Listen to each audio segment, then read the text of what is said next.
Прывітанне, паважанае спадарства, прывітанне чальцы выбарачнай камісіі, сябры выбарачнай камісіі і усе, хто будзе глядзець гэта паседжанне онлайн. Я прадстаўлюсь, мяне зовут Алена Прыходько, і сёння 19 красавіка о 6 гадзіне па мінскім часе мы пачынаем другое адкрытае паседжанне выбарчай камісіі у координаційную раду третьего скликання. На сённяшнім пасяджэнні прысутнічаюць сябры камісіі Дмитрий Лазавік, Алена Филатова, Ярослав Бекиш і я, старшыня камісіі Алена Прыходько. У силу пункта 4.11 положения о выборах у координаційную раду для прыняцця рашэнняў неабходны кворум павінен складаць 2/3 ад колькасці сябраў выбарчай камісіі. Неабходная колькасць сябраў ёсць, і кворум выкананы. Усяго, нагадаю, у выбарчай камісіі зараз 6 сябраў. На пасяджэнні выбарчай камісіі прысутнічаюць сябры выбарчай камісіі з правам голасу, а таксама сябры ад сакратарыяту, які не з'яўляецца публічнай асобай і які аказвае нам тэхнічную дапамогу, у тым ліку складае пратакол пасяджэння выбарчай камісіі, але правам голасу не валодаем. Сябры выбарчай камісіі, якія прысутнічаюць на пасяджэнні, ужо вядомы. Прадстаўляцца мы не будзем. І нагадаю, што выбарчая камісія дзейнічае на падставе палажэння аб выбарах у координаційную раду, з якімі можна азнаёміцца на сайце координаційнай рады. Таму пераходзім да павесткі сённяшняга дня. Першае пытанне – гэта зацвярджэнне парадку дня паседжання выбарчай камісіі на 19 красавіка 2024 года. Другое пытанне – абвяшчэнне назваў спісаў, якія паступілі ў выбарчую камісію і бягучага стана па іх, я маю на ўвазе спісаў выбарчых суб'ектаў. Трэцяе пытанне – допуск назіральнікаў за выбарамі. Чацвёртае пытанне – допуск да выбараў беларусаў па паходжанні, якія не маюць беларускіх пашпартоў. Пятае пытанне – допуск да выбараў беларусаў, якія маюць 2 і больш грамадзянства. І шостае пытанне – гэта разглядзенне пытання па спісу, які да нас паступіў ад спісу «Закон і правапарадак». Калі ўсё зразумела, то, калегі, можам пераходзіць да разгляда першага пытання, то бок зацверджання парадку дня пасяджэння выбарчай камісіі на 19 красавіка 2024 года. Калі па парадку дня ёсць нейкія заўвагі ці пытанні, выказвайцеся, калі ласка. Нема. Заўваг не маю, згодны. Заўваг не маю, згодны. Тады давайте пераходзім да галасавання. Нас немного, і калі вы не супраць, вось так голасам можна і працягнуць далей. Так? Ці згодны вы з тым, каб зацвердзіць парадак дня паседжання, калі ласка? Згоден. Згодна. Так, згоден. Ну, я таксама згодна, таму першае пытанне, парадак дня пасяджэння выбарчай камісіі, мы прымаем як зацверджанае. І пераходзім да разгляда другога пытання, які тычыцца абвяшчэння спісаў, якія ў нас ужо паступілі на дадзены момант у камісію на рэгістрацыю. Нагадаю усім, што прыём спісаў пачаўся ад 15 красавіка, і на дадзены момант да нас накіравалі 3 спісы ад выбарчых суб'ектаў і іх лідараў. Гэта спіс «Салідарнасць» ад аб'яднання палітычных партый «Народная грамада» і беларускіх хрысціянскіх дэмакратаў. Лідарам спіса з'яўляецца спадар Георгій Дмітрук. Другі спіс называецца «Закон і правапарадак» ад былых супрацоўнікаў сілавых ведомств. Лідар спіса спадар Александр Азараў. І трэці спіс пад назвай «Незалежныя беларусы» ад лідара спісу Максіма Шабуцкага. бягучы стан спісаў пасля таго, як выбарчая камісія іх ужо апрацавала. Спіс «Незалежныя беларусы» выбарчая камісія разглядзела, і да яго і пакуль да пакету дакументаў такіх значных заўвагаў і пытанняў няма, таму гэты спіс пасля гэтага паседжання прадвигаецца на наступны крок, яму надаецца адпаведны верыфікацыйны код лідару спіса, і гэты спіс рухаецца далей па працэдуры. Спіс «Салідарнасць» таксама прайшоў папярэднюю праверку. Да самога спіса ніякіх пытанняў і заўвагаў у нас няма, але выбарчая камісія запытала у працоўным парадку дадатковыя звесткі адпаведна пункта 3.3 палажэння аб выбарах, і я думаю, хуткім часам мы атрымаем адказ ад лідара спіса «Салідарнасць». Спіс «Закон і правапарадак» сёння будзе разглядацца на сённяшнім пасяджэнні, і адпаведна вынікаў гэтага разглядання будуць абвешчаны далейшыя нашыя дзеянні і дзеянні, якія можа будуць чакацца ад лідара спіса, калі такое будзе. Ну, я хочу яшчэ дадаць, што мы вітаем і дзякуем першым кандыдатам, выказваем ім падзяку і просім аператыўна заставацца на сувязі, каб вырашаць пытанні па недахопах і удакладненнях. І таксама просім вас, шановнае спадарства, заклікаю як старшыня вас да канструктыву і плённай супрацы. Калі ласка, не ўспрымайце нашы заўвагі як нейкія асабістыя дакоры, і мы і вы хацім, каб усё у нас адбылося максімальна адпаведна палажэнняў і правілаў. Таму, калі ласка, і вы задавайце пытанні, выпраўляйце хібы. Мы са свайго боку таксама будзем выпраўляць недахопы, калі яны будуць, і спрыяць таму, каб вашыя спісы патрабілі да выбаршчыкаў адпаведна прынятага палажэння і рэгламенту аб выбарах у тэрміны, якія для гэтага выдзелены. І дзякую усім за ўвагу і працу. Па гэтым пытанні галасаванне у нас не праводзіцца, таму пераходзім да наступнага пытання. Гэта пытанні па допуску назіральнікаў за выбарамі, і я прашу выказацца па ім сябра выбарчай камісіі Дзміцера Лазавіка, калі ласка. Дякую, Алена. Што тычыцца допуску назіральнікаў і празрыстасці, хочу адзначыць, што згодна з палажэннямі аб выбарах выбары мусяць быць празрыстымі, да нашых паседжанняў мусяць быць дапушчаны прадстаўнікі СМІ і выбарчых суб'ектаў. Таму я прапаную па гэтаму пытанню наступнае рашэнне: дапускаць усіх назіральнікаў, прадстаўнікоў выбарчых суб'ектаў, прадстаўнікоў сродкаў масавай інфармацыі у сувязі з тым, што мы збіраемся онлайн, они таксама мусяць падлучацца онлайн, і пытанне адрасаваць да секретарыята, каб яны знайшлі неабходнае тэхнічнае рашэнне да гэтага допуску. І акрамя проста допуску, каб да нас не прыходзілі ананімы альбо нейкія невядомыя людзі, трэба рабіць якую-небудзь мінімальную верыфікацыю. Хто, то бок, записывать, хто прыходзіць, ад каго прыходзіць, ну і адпаведна дапускаць альбо не дапускаць да паседжанняў.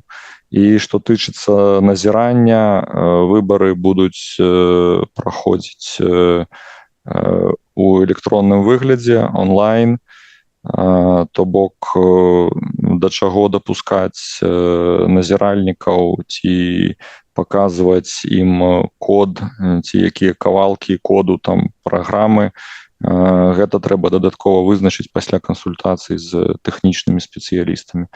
Вось такая моя прапанова. Бачу, Ярослав мае што сказаць. У мяне ўсё, дзякуй. Ну, хочу запытаць, дзякуй.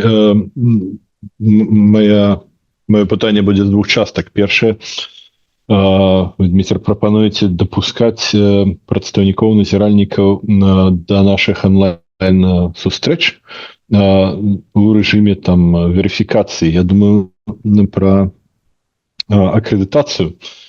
Ці мусім мы тады стварыць, як вы думаеце, калегі, папярэднюю такую акрэдытацыю, каб мы маглі вырашыць і даць гэтыя паўнамоцтвы для пула людзей і прадстаўнікоў тых суб'ектаў, якіх мы хацелі б запрасіць, альбо якія самі хацелі б далучыцца, каб гэта не адбывалася напярэдадні нашых паседжанняў. Моя прапанова зрабіць так. Я цалкам згодны, мусіць быць нейкі тэрмін, каб мы тэхнічна паспелі падлучыць. Другое, сёння нашы паседжанні транслююцца, таму усе могуць назіраць у рэжыме онлайн, то бок можна альбо пускаць сюды ў Zoom пасля акрэдытацыі, альбо просто кожны можа назіраць гэта у рэжыме онлайн. Я спадзяюся, што толькі сёння так у нас атрымоўваецца, што мы не ў прямым эфіры. Но моя прапанова ў тым, каб мы маглі акрэдытаваць, прычым не кожны раз на кожнае паседжанне, адзін раз, і калі не будзе там эксцэсаў, каб людзі маглі далучацца на ўсе паседжанні. Гэта што тычыцца онлайн-форм. Мне также ёсць прапанова, якую мы з вами яшчэ не абмяркоўвалі, прапанова, каб мы маглі, калі вы на такое пагадзіцеся, падчас выбараў гэтыя 3 апошнія дні працаваць офлайн. Калі мы знойдзем такую тэхнічную і фінансавую магчымасць, каб сабрацца і працаваць разам у адным памяшканні ці ў двух, но калі я кажу пра адно, я маю на ўвазе ў адным горадзе і ў памяшканні, каб людзі маглі да нас прыйсці, каб назіральнікі маглі прыйсці, журналісты і ўсе астатнія, каго мы акрэдытуем. Альбо альтэрнатыўная прапанова зрабіць гэта ў 2 гарадах, у Варшаве і ў Вільні. Гэта папярэдняя прапанова, не абавязкова менавіта так рабіць. 3/3, тыя, хто знаходзіцца фізічна большую частку часу праводзяць у Польшы, каб працавалі ў Варшаве, астатнія па магчымасці у Вільні.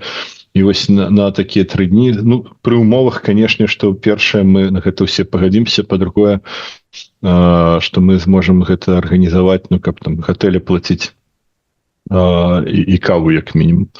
Вось, зразумела, праца наша бескаштоўная, но каву чалавеку для жыцця патрэбна. Я насамрэч не бачу праблему ў гэтым. Мне падаецца, наадварот, чым мы больш камунікуем, камуніцыруем з нашымі грамадзянамі, гэта толькі дае бонусу і на будучыню закладае гэта падзунуце даверы да выбарчай камісіі і тых, хто удзельнічае ў выбарах непасрэдна. Таму мне вельмі падабаецца гэта прапанова і, магчыма, я бы крыху пашырвала штат публікі в гэтым пытанні, запрасіла бы тых, хто балаціруецца на такую значны удзел у ОКС, Президентскую раду, забачьте, для того, каб люди непосредственно могли доведацца, з якой мэтай, з якімі праграмамі люди прымаюць удзел, то бок задаць на перспектыву усю тую працу, якую яны будуць рабіць у бліжэйшы час. Дякую. Толькі гэта пытанне будзе яшчэ тычыцца, ці мы будзем уводзіць мараторый на агітацыю падчас выбараў. Но я ввогуле падтрымліваю вашу ідэю. Так, папярэдняе пытанне перш за ўсё.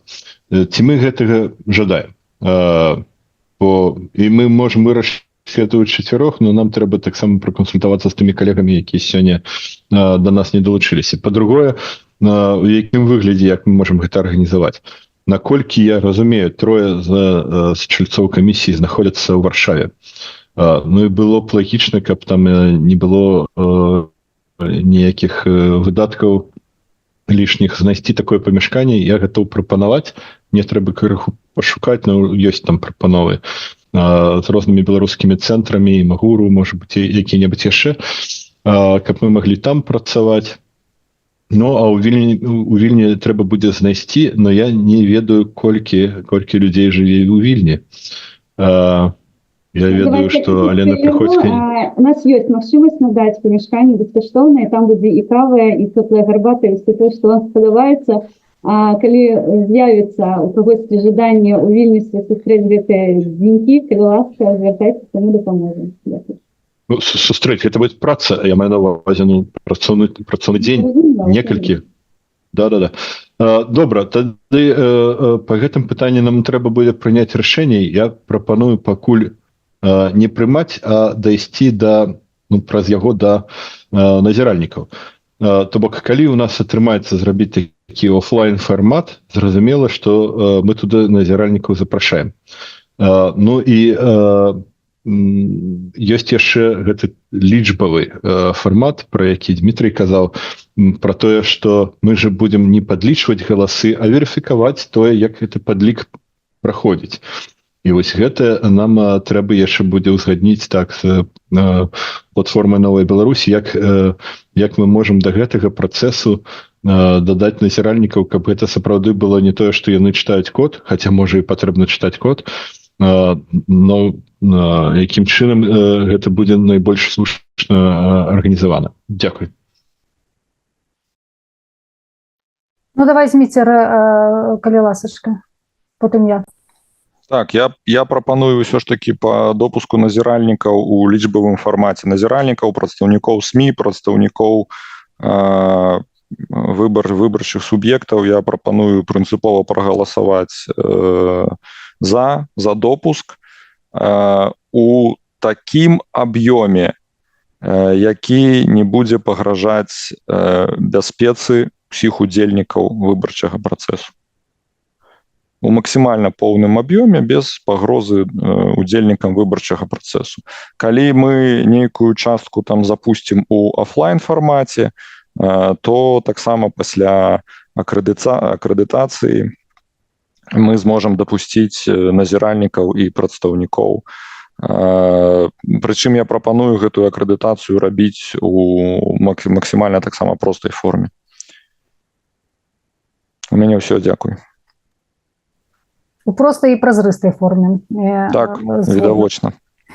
Я ад сябе дадам, ну, я згодна з усім, што вы, калегі, сказалі, і дадам ад сябе, можа, там, каб трошачкі патлумачыць тым, хто будзе нас глядзець, што яшчэ раз нагадаю, што уся праца выбарчай камісіі адбываецца ў онлайн-фармаце, то бок мы фізічна нічога не атрымліваем і нічога не перадаем, я маю на ўвазе офлайн, так, это ўсё онлайн. І за гэтым працэсам назіраць, ну, немагчыма, таму што правілы бяспекі, мы маем доступ да дакументаў з чуллівай прыватнай інфармацыяй і дзяліцца гэтым доступам з іншымі людзьмі, нават з вядомымі, яшчэ якімі-то, мы проста не маем права, таму што мы адпаведную дамову падпісвалі. Так, мы у гэтым сэнсе звязаны абавязкамі. Таму гэта трэба разумець, што на гэтым этапе, ну, назіраць я не зусім разумею, як гэта магчыма. Што тычыцца там нашых адкрытых пасяджэнняў альбо іншай нашай дзейнасці публічнай, то, канешне, яна максімальна празрыстая, і калі хтосьці хоча нейкім чынам далучацца, імплементавацца, нагадаю, без права голасу, нават як удзельнік пасяджэння. Калі ласка, гэта таксама, я думаю, вось мы зробім. І што тычыцца магчымасці назіраць за ходам падліку галасоў, таму што такое пытанне ўздымалася учора на кансультацыі, прынамсі, ад прадстаўніка выбарчага суб'екта. Людзі хочуць назіраць за тым, як увогуле галасаванне адбываецца, і самае галоўнае, як падлічваецца. Так? Гэта ж галоўны страх беларусаў. Як падлічваецца. То тут яшчэ раз нагадаю, само галасаванне адбываецца онлайн, з розных кропак і бакоў, і гэта дэцэнтралізавана, агульнага такога сервера, на які там паступае інфармацыя, дзе яна апрацоўваецца, не існуе. Гэта дэцэнтралізаваная гісторыя. Это па-першае. Па-другое, у нас ёсць тэхнічная магчымасць, як у чальцоў выбарчай камісіі, назіраць і у тэставым фармаце, спрабаваць паглядзець, як працуе працэс непасрэдна падліку галасоў. Вось на гэтым этапе, калі мы зробім вось тое офлайн мерапрыемства, пра якое прапанаваў Ярослав, то я бачу цалкам магчыма, каб падчас гэтага працэсу прысутнічалі будзе-якія вонкавыя назіральнікі акрэдытаваныя. Тут я праблемаў не бачу, але тады мы ўсё ж такі упіраемся ў неабходнасць тады дзесьці офлайн фізічна збірацца, каб таксама гэтыя людзі, гэтыя назіральнікі маглі да нас далучыцца, альбо калі такой магчымасці не будзе, ці не пагадзяцца там, якім чынам, мы павінны тады прадумаць нейкі тады онлайн-варыянт, калі мы там гэтыя тэставыя маніпуляцыі свае праводзім, а хтосьці ці мы это робім у прамым эфіры, напрыклад, і гэта дзесьці так дэманструецца. Ну, такая магчымасць таксама ёсць, то бок опцыі ёсць, але сёння прынцыпова мы галасуем за тое, што назіральнікі нам патрэбны. Зміцер, калі ласка. Так, я б яшчэ хацеў дадаць кароткая заўвага, што мы абавязкова звернемся з гэтым пытаннем да распрацоўшчыка платформы, каб ён больш падрабязна растлумачыў і нам у тым ліку, якія тэхналогіі яны выкарыстоўваюць, як гэта адбываецца, калі там ёсць нейкія open source крыніцы, то таксама усім гэтым падзяліцца, каб гэта дасціпна і як мага болей падрабязна давесці да выбаршчыкаў, да выбарчых суб'ектаў і да назіральнікаў і ўсіх іншых, хто ў гэтым працэсе удзельнічае. Дзякуй. Ярослав, калі ласка.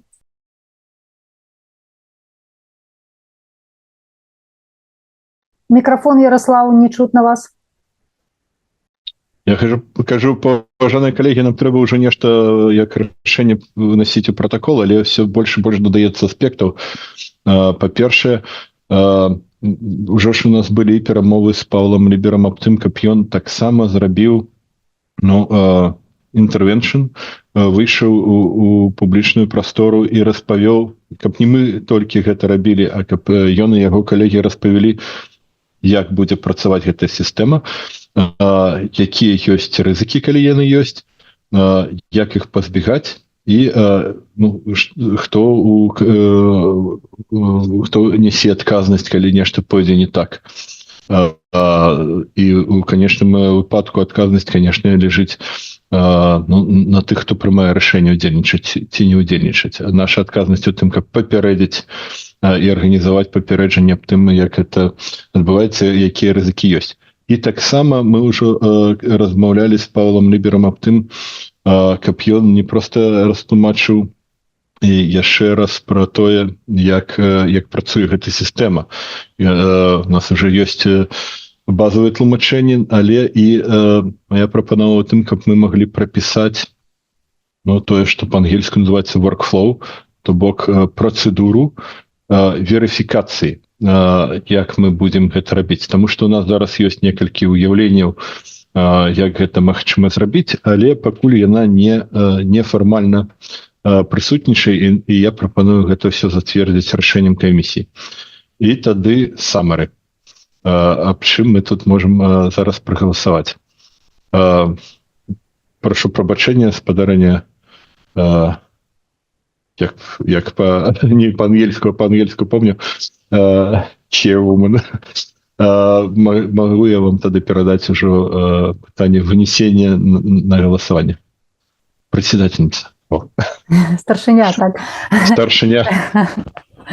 Так, звернемся ўсё ж таки да таго, як ставілася пытанне, ці згодны мы альбо супраць мы таго, каб вонкавыя незалежныя назіральнікі прысутнічалі падчас працэсаў працы выбарчай камісіі і працэсаў самого хода галасавання і падліку галасоў у тых умовах, у якіх мы ўсе з вами знаходзімся. То бок тут, я так разумею, зараз мы з вами прынцыповыя прымаем рашэнне, але ж мы пратакаліруем усе тыя прапановы, якія сёння прагучалі, і ў працоўным парадку, я думаю, мы іх вырашым і абвесцім потым аб іх рашэнні пазней. А зараз, калі ласка, я прашу вас прагаласаваць прынцыпова, ці згодны вы з тым, каб незалежныя вонкавыя назіральнікі прымалі ўдзел у ходзе гэтай кампаніі на розных яе этапах. Калі ласка, выказвайцеся. Так, згоден. Так, згодна. Так, я цалкам згодны. І я таксама згодна. Тады зацверджваем гэтае пытанне і пераходзім да наступнага.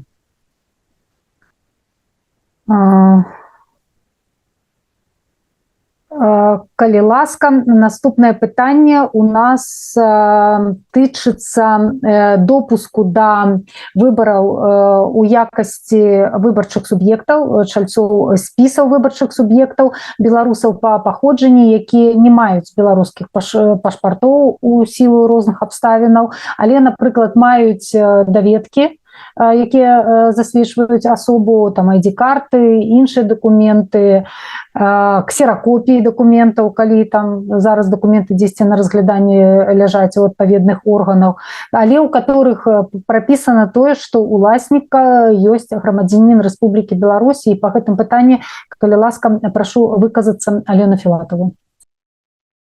Так, у працэсе верыфікацыі у нас могуць вынікнуць пэўныя пытанні да беларусаў, якія падаюцца ў спісах. Адпаведна, мы хацелі б сёння абмеркаваць пытанне, хто мае права галасаваць і прысутнічаць у спісах. І, на жаль, хто такое права страціў у сілу таго, што ён з'яўляецца першае і галоўнае грамадзянінам іншай краіны.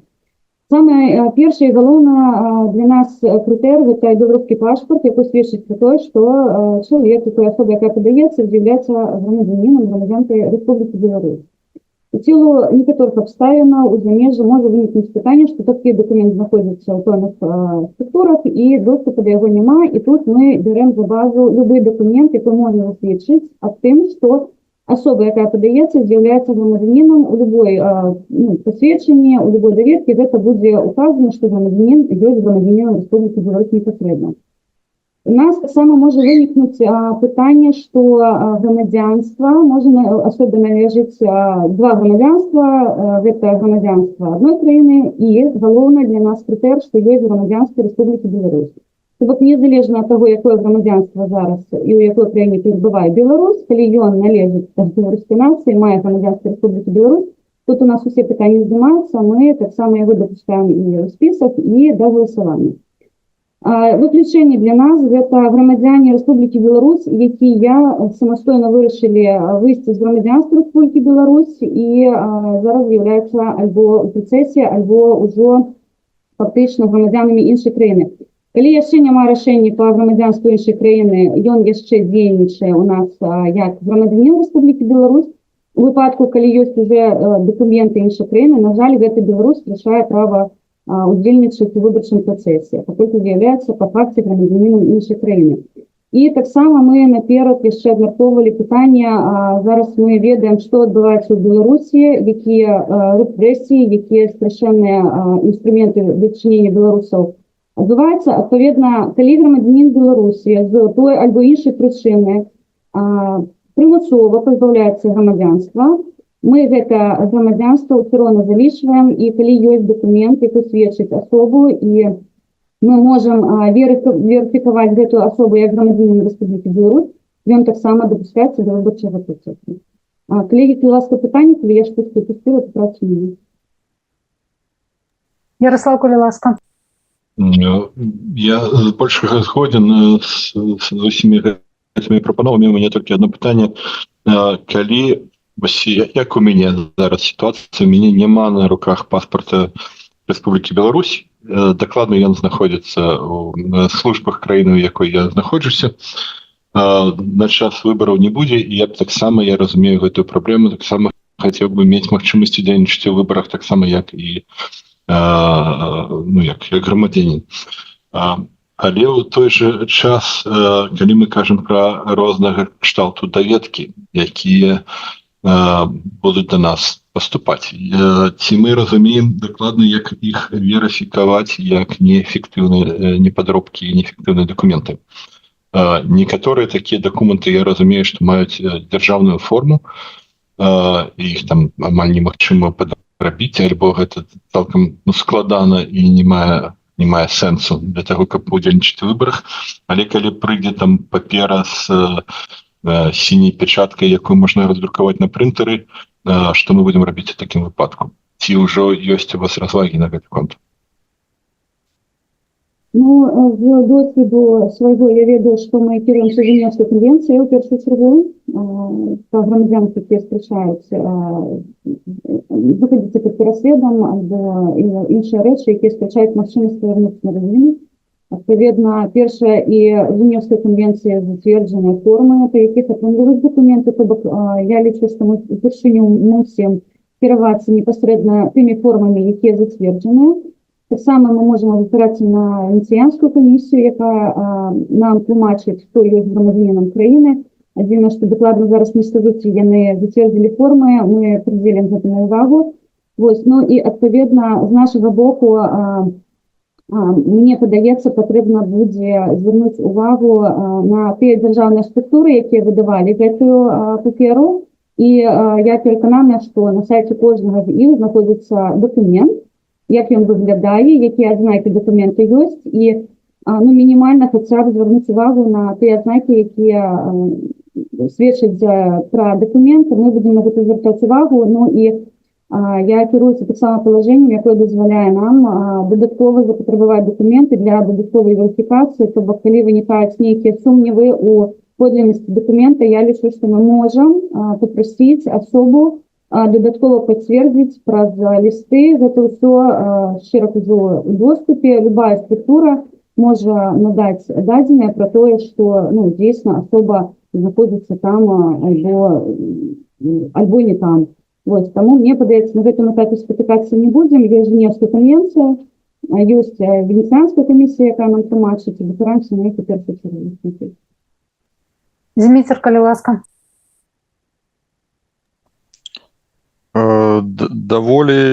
Насамрэч даволі складанае пытанне, таму што, па-першае, у нас у базавых дакументах вызначана, што у спісы выбарчых суб'ектаў могуць трапіць толькі і выключна грамадзяне Рэспублікі Беларусь.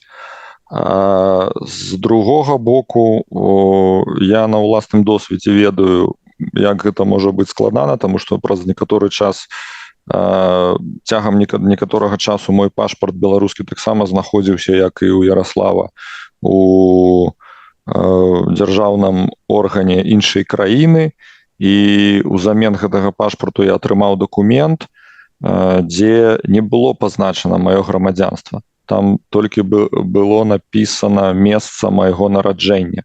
І тое ж самае я зараз трымаю перад сабой свой женеўскі пашпарт. Там не напісана грамадзянства, там месца нараджэння. Паважаныя калегі, у нас ёсць права прыцягваць экспертаў. Я мяркую так, што у найбольш складаных пытаннях мы мусім прыцягнуць юрыстаў-міжнароднікаў да канчатковага адказу на гэтае пытанне. І гэта тычыцца чальцоў спісаў выбарчых суб'ектаў. А што тычыцца непасрэдна выбаршчыкаў, то там я прапаную падыходзіць больш лаяльна і ўсё ж такі аддаваць гэта выбаршчыкам, спадзявацца на іх добрасумленнасць. Ну і таксама задзейнічаць сродкі верыфікацыі, якія нам будзе прапаноўваць тэхнічная каманда. У мяне ўсё, дзякуй. Што тычыцца выбаршчыкаў, то мы ніяк і паплываць не можам, і верыфікуем мы іх не мы, а штучны інтэлект. Мы верыфікуем выключна выбарчых суб'ектаў і чальцоў спісаў выбарчых суб'ектаў. Гэта тое, што... Дзякуй за ўвагу. Так, зразумеў. А выбаршчыкі гэта ўжо мы ніяк на гэты працэс не ўплываем. Ярослав, калі ласка. Да, я все ж таки, да, я разумею, про что мы кажем, и я все ж таки думаю про верификацию выборщиков. По субъектах все зразумело, совсем згоден. По выборщиках штучный интеллект может верификовать, но и вы, может, памятаете с презентации Павла, по яких факторах он может это верификовать. Так вот, он не может это верификовать, коли эти факторы отсутничают. І тады я сумневаюся, што нам патрэбна сёння прыняць гэтае рашэнне па верыфікацыі. Я цалкам згоден з тым, што Алена кажа пра тое, што ёсць канвенцыі, но мне падаецца, што можа мы маглі взяць паузу хаця б да наступнага тыдня і прапрацаваць, як гэта тэхнічна будзе выглядаць, што магчыма, што немагчыма, каб мы сёння не прынялі памылковае рашэнне. Я цалкам згодны з тым, што нам трэба быць больш лаяльнымі да выбаршчыкаў, і шмат людзей, шмат розных абставінаў. Просто калі мы не спяшаемся з гэтым адказам на гэтае пытанне, то можа мы перанясем яго на наступнае паседжанне, а да яго прапрацуем гэтую тэхнічную частку гэтага пытання. Я ўсё ж таки нагадаю спадарства, што да выбаршчыка мы ніякага дачынення не маем, мы на гэты працэс ніяк не паўплываем. Мы разглядаем сёння пытанне, што тычыцца выбарчых суб'ектаў і допуску людзей да удзелу ў спісах выбарчых суб'ектаў. Вось усімі гэтымі акалічнасцямі, калі у чалавека, напрыклад, няма пашпарта, ён знаходзіцца дзесьці ва ўстанове ў якосці, калі у чалавека там замест паспарта умоўна ID-карта, альбо вось Алена акурат і прамовіла, у мяне гэта было падзелена на два пытанні. Другое пытанне, калі чалавек мае адначасова 2 ці 3 пашпарты, так, то бок з'яўляецца яшчэ дэ-юра грамадзянінам Рэспублікі Беларусь, таму што мае на руках дзейны пашпарт, а таксама з'яўляецца грамадзянінам іншай краіны. І яшчэ да таго дадаю, што ў нас ёсць такая акалічнасць, як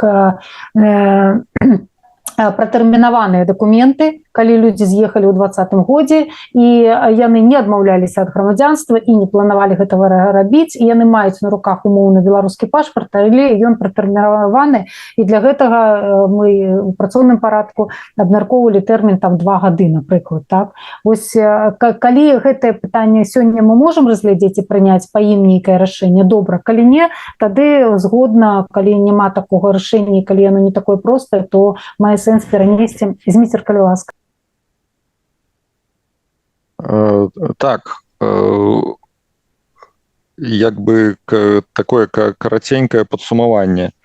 То бок у нас будуць чальцы спісаў выбарчых суб'ектаў, якія першая група гэта тыя, якія будуць мець беспасрэдны доказ належнасці да грамадзянства Рэспублікі Беларусь. У выглядзе пашпарта. То бок гэта будзе дакумент з тэрмінам дзейсны на сённяшні момант, у якім будзе напісана, што гэты чалавек з'яўляецца грамадзянінам Рэспублікі Беларусь. Часцей за ўсё гэта будзе беларускі пашпарт. Другая група людзей гэта людзі, якія не выключаны з беларускага грамадзянства, не пазбаўлены беларускага грамадзянства, але такіх беспасрэдных доказаў яны не маюць. То бок вось для гэтай групы я і прапанаваў падлучыць да гэтай працы нейкіх экспертаў, якія б дапамаглі нам сабраць нейкія ускосныя доказы, якія будуць пацверджваць, што гэты чалавек не выключаны, не пазбаўлены з беларускага грамадзянства, альбо наадварот пазбаўлены беларускага грамадзянства супраць сваёй волі рэжымам, які гвалтоўна незаконна захапіў уладу, і тады мы будзем іх уключаць у гэтыя спісы, і яны будуць удзельнічаць у выбарах. Ну і, канешне, трэцяя група, такія таксама могуць быць, якія добраахвотна выйшлі з беларускага грамадзянства, каб атрымаць грамадзянства нейкай іншай краіны, яны нават калі яны паходзяць з Беларусі, нарадзіліся ў Беларусі, доўгі час жылі ў Беларусі альбо з'яўляліся грамадзянамі Беларусі па нараджэнню, ну, на жаль, калі яны добраахвотна выйшлі, то мы ўжо тут напэўна нічога не зможам зрабіць. І чацвёртая група, я дадам тады, гэта група людзей, якія афіцыйна не выходзілі з грамадзянства, то бок захавалі свае беларускія пашпарты, але маюць грамадзянства іншай краіны, і тут як бы, так, наколькі гэта я б сказаў, гэта другая група, таму што яны не выходзілі, але пашпарт у іх ужо тэрмін дзеяння пашпарта сышоў, і яны не могуць атрымаць беларускі новы. Не? Наколькі я памятаю, атрыманне грамадзянства іншай краіны аўтаматычна не пазбаўляе цябе беларускага. Трэба таксама з юрыстамі ўзгадніць. Але калі я вучыўся, то забаронена было падвойнае грамадзянства. Зараз гэта распаўсюджаная практыка, таму мы наша мэта гэта пайсці на сустрэчу і надаць магчымасці усім, хто можа і жадае прыняць удзел у выбарчым працэсе. Мы з вами, калегі, нагадую, на іншым баку, на баку светлых. Адпаведна, наша мэта не ставіць нейкія шлагбаумы, а наадварот паказаць шлях, дзе можна яшчэ дадаткова прайсці па тропе. З аднаго боку так, але з другога боку нам трэба літаральна выканаць палажэнне аб выбарах, дзе напісана, што ў выбарах могуць удзельнічаць у спісы выбарчых суб'ектаў, могуць трапляць толькі і выключна грамадзяне Рэспублікі Беларусь. Пералічаныя, акрамя грамадзянаў іншых краінаў, падпадаюць пад крытэрыі грамадзянін Рэспублікі Беларусь і маюць права прымаць удзел у выбарчым працэсе. Дакладна, так і будзем да гэтага ставіцца. Я толькі хацеў нагадаць, што ёсць яшчэ як мінімум пятая катэгорыя, людзі, якія не выходзілі з грамадзянства, но па якіхсьці там чынніках страцілі пашпарт, альбо сажглі яго дэманстратыўна, альбо проста згубілі. Гэта не лішае іх грамадзянства беларускага, але ускладняе нашу працу. І сярод прадстаўнікоў выбарчых суб'ектаў могуць быць такія людзі. Ну, тут мы уключим по положению пункт додаткова. Мы на этапе верификации можем патрабаваць документы. Адпаведна, тут мы уже крышечку мусим будем сами попрацаваць дзейсна і пераканацца, што грамадзянін дзейсна грамадзянін Рэспублікі Беларусь, а не нейкі засланы казачок прыважыць. Да. Добра, тады падсумую ўсё, што мы тут прагаварылі. Адназначнага рашэння па дадзеным пытанні няма, таму я прапаную прагаласаваць за тое, каб гэтае рашэнне прапрацаваць надалей і вынесці па ім, можа, там альбо нейкі алгарытм для сябе, уласна распрацаваць яго, так, чек-ліст, і для грамадскасці, то бок перанесці гэтае пытанне для далейшых, большых, глыбейшых кансультацый. Што скажаце спадарства? Ну так, нам фармальныя прызнакі патрэбна удакладніць, адпаведна, не фіксировать некие помылки, я пропоную здесь удокладнить то, что нас расхвалили, и перенести на наступное последнее. Змитер Ярослав. Так, я згодны. За. Ярослав, калі ласка. Прабачте мікрафон, я згодны. Ну і я таксама згодная за тое, каб перанесці прыняцце рашэння па дадзеным пытанні і добра яго прапрацаваць. Дзякуй, тады мы пераходзім да наступнага пытання. І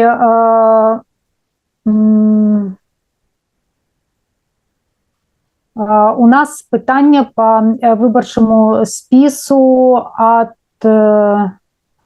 Александра Азарова. Закон і правапарадак. Першапачатковая верыфікацыя спіса показала, што ў спісе выкананая гендерная квота, але яна выканана ў выпадку, калі спіс пазіцыянуе сябе як парамілітарная арганізацыя, то бок там выканана толькі 20%, а не 40%, як для астатніх. Так? І па сутнасці у самой заяве заяўлена, што гэты спіс складаецца з прадстаўнікоў сілавых ведомстваў, але пры першапачатковым разглядзе там у наяўнасці і іншыя людзі. Калі ласка, Ярослаў, хацелось бы вас заслухаць па гэтым пытанні. Ну, у мяне прапанова, калі можна, толькі я спачатку дадам крыху фактуры. Атрымалі заявку, спіс, все добра. Гэты спіс, ну, у нас не было такого патрабавання, гэта першы досвед з нашага боку, ну і ўвогуле беларускі досвед першы. Таму нормально, што у нас там правапрымянительная практыка яшчэ не напрацаваная. І сапраўды сярод у гэтым спісе гендерная квота выканана толькі для тых падыходаў, калі мы кажам пра тое, што гэта парамілітарі арганізацыя, але ў самой заяўкі не пазначана, ці заяўнікі прэтэндуюць на тое, каб мы надалі ім такой статус. І не хацелася б займацца фармалізмам, але я думаю, што гэтых дадзеных нам бракуе, і прапаную ад імя камісіі накіраваць ім два пытанні. Першае, ці яны прэтэндуюць менавіта на гэта, бо заяўкі гэтага пакуль што незразумела, і нам фармальна трэба атрымаць гэты адказ. І, дарэчы, на будучыню, можа быць, рэкамендаваць гэта і іншым патэнцыйным займнікам, альбо абвесціць, што калі вы прэтэндуеце на гэты статус, калі ласка, пазначце гэта у тэксце заяўкі, нам будзе прасцей, і мы скарацім нашу з вамі камунікацыю на адзін крок. Па-другое, не вельмі зразумела, колькі людзей з гэтага спіса з 19 чалавек з'яўляюцца людзьмі, якія маюць досвед службы ў сілавых структурах альбо ў добраахвотніцкіх сілавых структурах.